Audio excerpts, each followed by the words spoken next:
Yeah, Friday. Welcome into Writer's Block. I'm Erik Kuselias in for Bill. What a show we have for you today.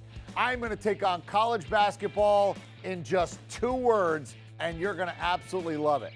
Plus, my guest today, we're going to debate, should the NBA go to 2 and done as opposed to right out of high school, and why that's the better plan for the league, their product, and the logo. And then we're going to go inside the numbers. There's a foreign player in the NBA who just did something scoring-wise that superseded LeBron, Harden, Durant, Westbrook. You're going to love our Inside the Numbers today. Heck, you're going to love the whole show, so let's get it started.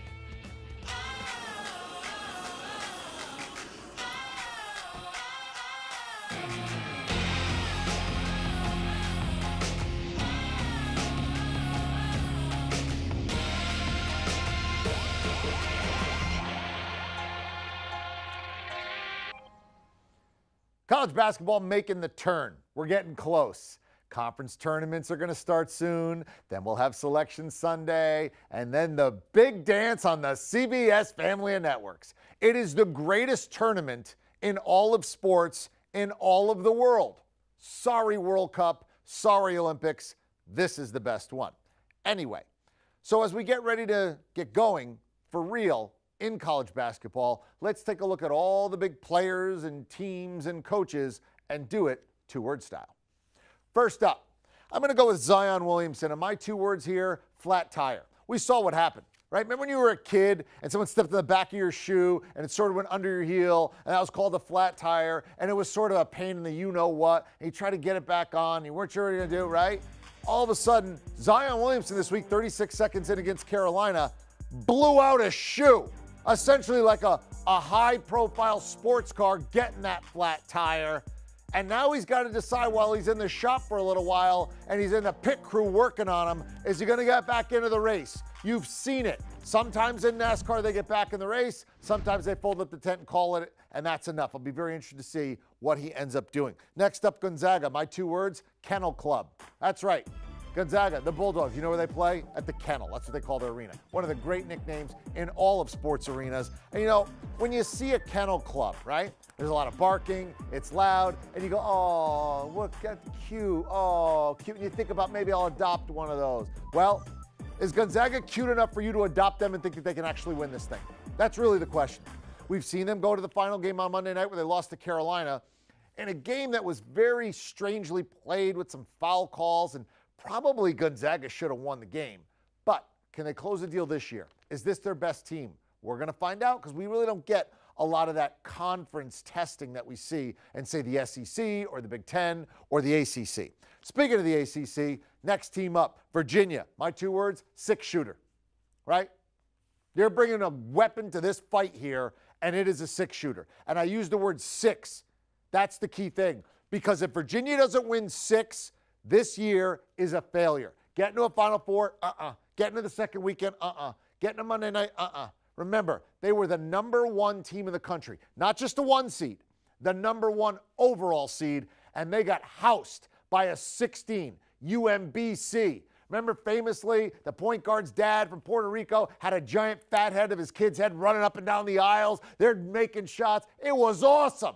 It was also the first time the 16 ever beat a 1. So they are infamous. And this group of kids at Virginia, you don't think they've been reminded about that? Once, twice, 100 times. The only way to shut everybody up is, as you remember the movie Major League, I guess there's only one thing left to do. Let's go win the whole bleeping thing. That's Virginia. You got to win 6 to erase what happened last year. Next up, Kentucky. 1, done. You know, for a while, Kentucky sort of led. Duke is in that boat too, but Kentucky was the leader in the 1 and done. And as we pointed out this week, 1 and dones generally don't win the title. Since you've been allowed to be a 1 and done, there were 40 kids that have gone to college, 1 year, got drafted in the top 5. This is since 2005. Before that, you go right from high school. So since 2005, when you had to go to school for a year, 40 kids drafted in the top 5 after just that 1 year. Only 3 have won national championships, and 2 were on the same team. So only 2 national champions have been led by 1 and dones. Kentucky now getting away from that. You see, this is not a 1 and done Kentucky team. People think Kentucky is a bunch of 1 and doners this year, isn't paying attention. It's like, shh, don't tell anybody, but they're led by a sophomore. They're getting a lot of help from a junior. Yeah, they have a freshman like Tyler Hero, but overall, Kentucky is not a one-and-done team, which may make them even more dangerous than usual. Next up, Michigan. They played on Monday night last year. My 2 words, beeline, right? They're going to try to make a beeline back to Monday night and close the deal. And you know who's going to get it done? That guy, John Beilein. John Beilein is old school. He cuts his own lawn, right? He's like, gosh darn it. I couldn't believe he got thrown out of a game earlier this year against Penn State. I mean, it's like throwing Richie Cunningham out, old school happiness. It's like throwing the nerdy kid from your second grade class out. This kid's sweet. This guy's sweet. And he's now, you could see, got a little ornery. Wants to get back there. Got his team. Feels like maybe this team can make a run again this year. He's going to try to make a beeline back to Monday night. How about Tom Izzo? And again, Michigan State will play on CBS this weekend. You'll be loving that game. Trust me, that could be for the conference title. My 2 words, hot air balloon. This might be my favorite one, right? A hot air balloon is a breathtaking experience that you only do once. You know, seriously, can you name me one person in your life that's ever gone up in a hot air balloon twice? No, they don't. You know why? Because you just do it once. You're like, okay, good. That's it. Been there, done that, And for all Tom Izzo's success, cutting down the nets on Monday night, winning a national championship has been a hot air balloon experience. Breathtaking, and he's only done it once. You know, we almost make it seem like Izzo's this great master of the March tournament. And look, he's taken teams to Final Fours that didn't belong, but he's also gotten upset when he's a 2 seed by a 15. And he also has only won the darn thing once. He would have a much different legacy if he could close the deal one more time. How about Houston? Rodney Dangerfield. Remember Rodney Dangerfield? I'll tell you, I get no respect. Not a very good impression by me. My Shaq's better. Excuse me. My Howard Cosell's better, but you're not getting that either. And I can do a little Marvin Martian. Everyone has some dumb impressions that are not quite as good as they think they are. I got a bunch of those. They're not quite as good as I think they are. Anyway. But Rodney Dangerfield is somebody who was an old school comedian that always his tagline was, I get no respect.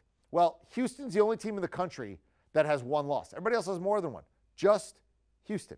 And yet, they're not going to get a lot of respect. You know why? They play in the AAC. And look, I know UConn's won national championships. They're in that conference. But at the end of the day, we sort of shrug our shoulders. We don't care that they had Michigan dead to rights in the tournament last year, and Michigan ended up playing on Monday night. You got to show me. So Houston can whine about their seed now. They're going to be ranked in the top 8, and they're not getting a 2 seed. I'm telling you right now. They'll be on the 3 line or the 4 line. They'll whine, but the way you shut everybody up, go to the Final Four. And then you won't be Rodney Dangerfield anymore. And then there's Kansas. I like this one too. Amazon Prime. What does Amazon Prime do? They deliver, baby. You know it. I come home every day, and there's a package of something I ordered when I couldn't sleep the night before. And it's like 2 days ago, Erik gave Erik a gift. Like, I don't remember what it was. And I go, oh, yay. Yeah, I did get that. It's awesome. I love it. And it always delivers for you. That's Kansas. 14 years in a row, they have been atop the Big 12 standings. I don't know if it's going to be 15 in a row, but I'm not betting against them. Just like I'm not betting against Amazon Prime. They're revolutionizing everything. They're taking over the world. It's too convenient. They made it too easy to separate me from my money. All I got to do is click, and it shows up. Same thing there. All you got to do when you pick the Big 12, write Kansas in the top line, and they always show up. Finally, how about the Pac-12 as a whole conference? My 2 words, tree falls. What's that dumb saying? If a tree falls in the forest and nobody hears it, did it actually fall? If the Pac-12 is playing basketball this year and nobody's paying attention, are they actually playing basketball this year? I mean, you look, Washington's on top. Did you even know that? Who's the second place team in the Pac-12? Go ahead, I'll give you a minute. Come on. Second place, Pac-12. Yeah, I don't know either. And I do this for a living. I think it's Oregon State. Great, awesome. But here's the other thing I know. Washington's on top. They're not that good, right? You don't even need to pay attention. Let's look at Washington. I actually wrote it down. Here are basically their out-of-conference games against teams that don't have a direction in front of them, like East Roast Beef or south of Atlanta. You know, like they're a real school. They lost to Auburn. They lost to Minnesota. They lost to Gonzaga. They lost to Virginia Tech. Their only win out-of-conference against a team you've heard of, they beat Texas A&M by 4. Yay. Like I said, if they're even still playing basketball out there in the Pac-12, can one of you guys step up? Like, I love your schools. I love UCLA. I love that tradition. I love the fact that Bobby Hurley's coaching Arizona State. I love Washington State. Cougs, right? The Palouse. If you don't love the Palouse, you're not alive. Right? There's Oregon. It's awesome. Can you just actually start beating somebody maybe? That would help out because we're all rooting for you. All right. That is college basketball in 2 words. Now, right now you have guys like Zion Williamson in college basketball. Probably not going to be the case another year or two. But is that the right move? We go on the clock and debate. Should the age limit be right out of high school or should it actually be 2 and done? That's ahead. I'm Erik Kuselias. In for Bill. This is Writer's Block.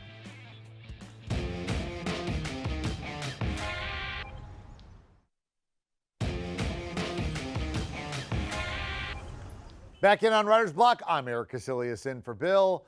And Duke and UNC got it on for the first time this season. This past weekend, 36 seconds in, the whole thing changed. Zion Williamson gets the flat tire. The shoe basically explodes. He does sort of that awkward split, does not come back. Now, doesn't look like it's going to be a very serious injury, but it does raise the right questions in terms of, should he have been in college in the first place? Should he go back and finish out the year? Plus, oh, by the way, how does this impact Duke in their quest for the national championship? And who might it open the door for in terms of other schools around the nation? Let's get Chip Patterson into the mix. Terrific as always. Love that smiling face. And it's good to see you and have you on. All right, let's start here. You and I are Zion Williamson's best friends or older brothers or whatever you want to call it. And he comes to us and he says, should I go back to Duke? Or I've clearly shown enough where I'll be the number 1 pick. Should I call it should I, sort of rest on what I've accomplished and get ready for the NBA? What are you telling him? I'm asking questions, EK. I'm saying, how are you feeling? Are you feeling like you are healthy enough right now to be able to return to play the rest of the season? Even if Duke wins the national championship, there's only 14 games left on the schedule. The probability of risk is much lessened at this point in the season. And if he feels healthy, and then my second question is, what do you want to do? Because Zion Williamson, based on time that I've spent around this program, he loves playing with his teammates. He loves playing for this team, and he's already on record having said that even if he had an option to go pro, he wanted to play a year of college basketball. So in this situation, EK, and as the conversation has just really been on fire nationally, I've tried to turn the attention back to the human being, Zion Williamson, the 19-year-old who dreamed about competing for a national championship and winning a national championship. It sounds like, especially with the mild knee sprain diagnosis, he could still have that opportunity. And I want to point some of the attention here. I think Duke will be the most cautious party in this decision-making process. The Duke trainers, the Duke coaching staff, they have been famously cautious. Remember with Kyrie Irving, another number 1 pick, slow to bring him back before they did in the NCAA tournament. I would not be surprised if we have a similar situation here where Duke is more cautious than anyone else. I agree with you. We'll be 1 for 1 here. I think whatever the kid wants to do is okay. If he says it's really important to me to try to win a national championship, I'm 100%. As his older brothers, we say, go get him. If he says, honestly, I went to college so I could guarantee I'd be the number 1 pick. It was essentially a job interview for me. College is about being able to get educated or get exposure so you can get a job. I'm going to get the job I want, being the number 1 pick. I've done enough. I'd say, all right, come on over and hang with us and play in the driveway. Either way, I'm with you. I think I'm okay, so we're in agreement there. I don't know if we'll be in agreement on this one. You mentioned he's 19. You have to be 19 currently to be in the NBA draft. The NBA, it's going to go down to 18. We've seen this before. Was it 2004 or 2005 was the last year of the high school kid in the draft, and then it went to the one and dones. If I'm in charge of the NBA and you and I are Adam Silver and co-commissioners or however you want to do it, I'm walking in your office, I'm putting my feet up, you're pouring me a Fresca, and I'm saying, I think it should be 20. I think we don't care. Our job is to protect our brand and that logo. We are a private business. They have no right to be in the league before that. It's not a legal issue. We don't owe them anything. The only thing we owe is to our owners, our people, and to get the best product for our fans. And I want these kids who are not ready by and large, and there are exceptions to people who have been successful, but drafting on potential isn't good for our logo. Let's make them wait till they're 20. You say what? I'd say they should be 18. I think that there wasn't much wrong with the system before they instituted one and done. And while it has brought some tremendous basketball talents to the college game, and as somebody who covers college basketball, one and done's good for business for me. I am incentivized to like the idea that the best basketball players in America are almost forced to spend at least 1 year in college basketball. But I go back to not just your LeBron James and your Kobe Bryants, but like J.R. Smith. J.R. Smith was in the North Carolina recruiting class, and he just decided that college isn't for him. And you know what? That's probably right, given everything we know about J.R. Smith. And so I think that instead of forcing some of these players to put themselves in a scenario where they're not going to be focused, where the time that they spend in college is not going to be taking advantage of the education that is that exchange of playing for free education. Here's what you're doing. You're putting the focus back on, but what about these kids? What about these kids? And I guess my point here is, if we're really being honest, and this is an American capitalist society, and you and I run the NBA, we don't care. Our job is to protect our league, our brand, and do what's best for our business, not what's best for these kids. And honestly, what's good for them doesn't really factor in. Do we agree on that? Well, you mentioned brand, and NBA's brand is progressive. They're trying to stay one step ahead. They're trying to be player friendly. They're trying to be cool. They're trying to be hip. They're trying to separate themselves from the old, stodgy, difficult to move. It's like turning around a cruise liner in the NFL. The NBA from the jump, and it started with the way that they treat social media, the way that they treat highlights, the way that they encourage their players to be unique and individual and brand themselves. Gambling. They're out in front. They're like, let's wait, let people bet on it. I agree with that, but that doesn't mean just because you're progressive, you're right. It means you're just trying something else. But it's a brand. It's a brand. The NBA benefits from getting as much of a development process outside of the NBA umbrella as possible. The NBA is better off if it is a two and done because they get more seasoned players and they don't have as many busts. That's my point. That's all I want. That's all I want you to sort of grant me on my side of this is the NBA would be better off with a two and done, not a directly from high school, not a one and done. And my only second point there is the NBA should be worried about the NBA. That's their job. Worry about their product. All right, now let's get back to the college product because this is what you do first and foremost. It is going to be a strange game when Duke plays at Syracuse on Saturday. I can't even imagine what is going through the mind of Jim Boeheim, who tragically in a mistake was swerving to avoid a car that was in the middle of the road, and the guy who I guess broke down was out of his car and he struck and killed the man in an accident. I'm not going to do anything more than give you those facts, but obviously his head has to be swimming. The Syracuse family has to be like, oh, this is awful. No Zion Williamson for Duke. This is not the game that we expected a week ago. So with all these new variables, what do you expect when we actually get on the court? I think it's going to be awkward from the jump. It's going to be strange in that building. They were trying to set a college basketball attendance record in this game. This was going to be the Carrier Dome on full display. It was going to be good weather. Syracuse fans had this circled for so long. College Game Day was going to be there, but in a decision that I do agree with, College Game Day said, we can't bring in a festival, a party, and somehow be able to go from paying tribute to the victim here, and then all of a sudden shooting half-court shots with Jay Williams ripping his shirt off. It would not have been the tone that would have been set. So I'm glad that we're going to slowly warm up to this, get through our college basketball day, and then by the time 6 p.m. Eastern time rolls around, I would not be surprised if Jim Boeheim decides that he's going to sit it out. I think he probably will coach in this game, and for Duke on the court, that is going to be the biggest big picture takeaway because the environment, the off-court conversations, Zion, Jim Boeheim, all of that leads to a weird energy, but I want to know about the X's and O's because it's very different to adjust to playing without Zion Williamson in the middle of a game.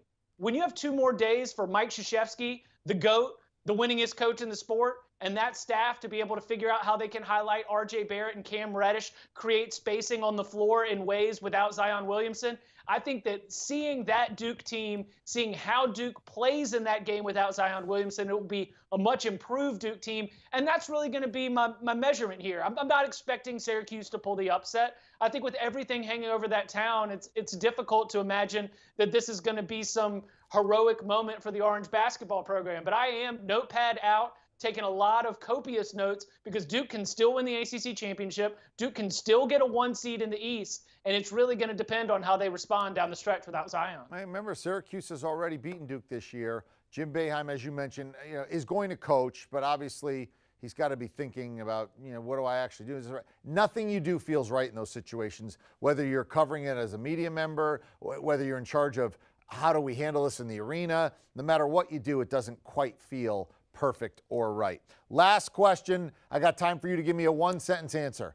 If Duke doesn't win the title and we had a draft, and I took Duke first, who would you take next? Kentucky.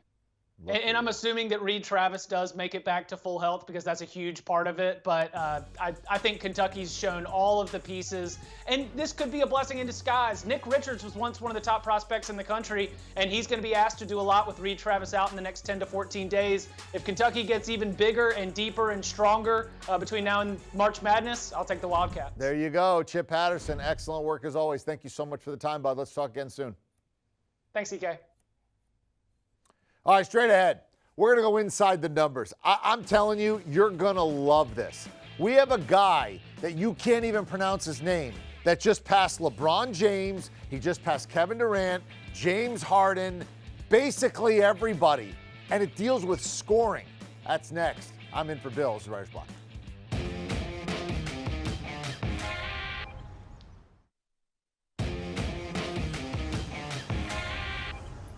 All right, time to go inside the numbers here on Writer's Block. I'm Erik Kuselias in for Bill. I hope you like the number 5. You're going to hear it a lot, and I hope you like Wilt Chamberlain because you're going to be even more impressed than you were about his career before. Let's get to it. So we'll start with, as I said, number 5. Steph Curry now has 5 games this season with 10 or more threes. That's the most by any player in a season in the history of the NBA. Let's go 5 again. Same game last night. Kevin Durant blocked Marvin Bagley III 5 times in the first half. And Bagley's butting his head up against 7 feet. Now the record for most block shots in a half, it's 11. Manute Bol, one of 3 guys who did it. Wilt's not on that list. You go, where's Wilt? Well, they didn't keep blocks when Wilt was there. Although one time there was a nationally televised game and they counted him for 23 blocks on Christmas Day in 1968. And it wasn't even considered a special game for Wilt. That's how many blocks Wilt had. 5 one more time. And last night, the Milwaukee Bucks claimed the best record in the NBA. They win 98-97 over the Celtics. Just the 5th time all season, the C's and the Bucks both under 100 points. They are combined 1-9 in those games. The only win was last night with Milwaukee. How about this number? 1574. Boban Marjanovic scored his 1,000th point in just that many minutes. That's the second fewest minutes needed to score 1,000 points of any active player. Joel Embiid is number 1. That means Boban Marjanovic scored 1,000 points in his career faster than LeBron, Kevin Durant, James Harden, Russ Westbrook, anybody playing today who isn't named Joel Embiid. And then finally, 32. Rockets blew a 19-point lead in a loss to LeBron. One saving grace, James Harden scored 30, if you even count this as a stat and you really care about it. He now has 32 straight games of 30 or more points, although he's well behind Wilt Chamberlain because Wilt has 65. So congratulations, James Harden. You're almost halfway to Wilt. Love the numbers, love the 2-word, love Chip Patterson. Thank you to everybody for watching, all the people who help make this show possible. I'm Erik Kuselias. You have yourself a great weekend.